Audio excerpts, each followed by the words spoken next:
Magandang umaga po mga kapakbakan. Tayo po ay nandito sa Quezon or in particular yung Lukban. At sa farm po ng isang kinikilala, batikang magmanok, sikat, endorser ng isang malaking kumpanya.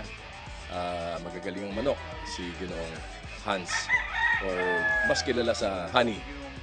Honey Yu. Hanson Yu. Pero Hanson Yu. kilala po ako sa pangalang Honey. Ngayon ko lang nalaman, Honey, na ito pala ay tubong Marinduque. Marinduque. Opo. Doon ako pinanganak, taga ron yung mother ko.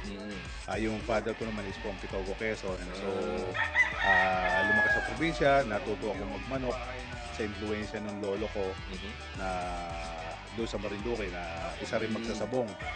So, yun. Dahil kinukonsinti kami nung kabataan, pag umuwi doon, bakasyon, may alaga siyang manok, pinakikialaman namin, dadamputin namin yun.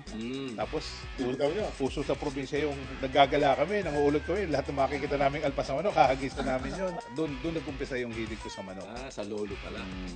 Parang ako, lola ko. Lola ko Sulueta eh. Siya yung nag-aalaga ng manok. Ang naglalaban ng manok na lola ko nung araw, si Bandelion. Di ba inabot mo ba si Bandelion? Inabot. Alam ko, contemporary mo yata. Hindi, matanda yun sa akin. But inabot ko. Kilala si Banda sa pagmamanok. Mas kilala sila Pancho, inabot ko. Pancho Magalona. Pancho Magalona. Punta tayo sa mga pag-aalaga ng manok. Naku, kahapon naglaro kami ng GOP, 37, 30. Hindi. Close to 40 na yata yun. Hindi kami nakatapos. Dito ba umaabot ng gano'n ng Ang temperatura dito po sa Quezon, dito sa Lukban, particularly sa Lukban, hindi po nangyayari yun kasi katulad ngayon na summer na, kung minsan every morning umuulan pa rin. Kasi dito sa Quezon, itong Lukban town lang po ang may rainforest. Itong bundok Banahaw, itong bundok ng Lukban talaga naalagaan to na bawal magputol ng puno.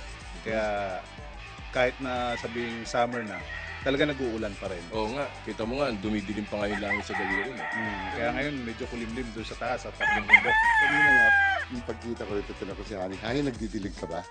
Sabi niya, hindi ako nagdidilig. Kukulangin ako sa tubig. Pag nagdilig ako, tignan mo naman talagang berde-berde yung paikot eh. Oo nga, kasi nga sa ibang lugar, doon sa amin sa Tanay, pagka nasa ilalim ng puno, berde pa. Yung nasa labas, no smoking na.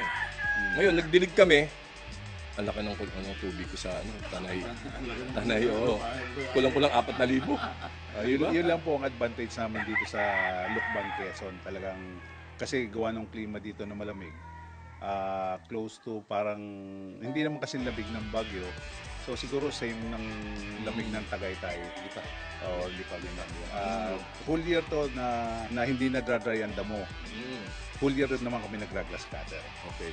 Para sa kaalaman ng ng lahat, trivia naman to, no. Ako yung napunta sa Tugigaraw eh. Nung mga nakaraan nakapag-interview ako doon, kina hapon, ang temperatura nung nandun ako 41. So meron talaga mga manok na namamatay ng heat stroke. Na-heat stroke sila. Naluluto yung utak nila. Kaya tinanong ko yung mga nandun, ano ginagawa niyo sa lalo sa Tugigaraw, napakainit. So meron silang inilalagay sa tubig yung parang electrolyte na may plus pa, Electrogen D plus yata. Yun yung binibigay. At nagiging parang bomb sa mga manok. Hindi sila namamatay. Electrolyte, anti-stress talaga yun eh. Kaya magandang panlaban sa against heat stroke. Nakita ko rin. Lalo na kung ginamit nila yung produkto natin sa Integra, yung Electromax. Yun, nakikita mas garantisado yun na talagang maganda. I see. At dito, pag yung katulad ngayon ng summer na umaabot ng mga 33 ang temperature, magbibigay pa rin kami para sigurado. Although kahit sabihin natin maganda pa rin ang ating damo, ay added protection. Nakita ko pang added protection mo rito, Honey, yung yung puno doon sa tabi ng farm mo. Parang pinaka-windbreak mo. Ayun ang kagandahan nga dito. Itong farm natin dito, actually, yung buong farm, palibot niya puno ng puno.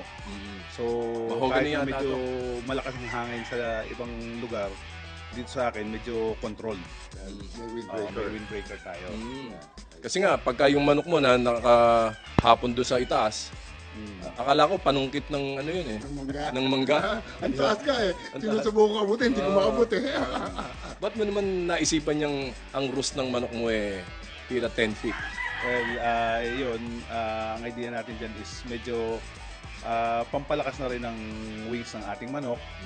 And sa mga kaibigan natin na nangangailangan ng manok na panabong na walang pambili, at least hindi sila manghihiram na masyadong marami. Ayun.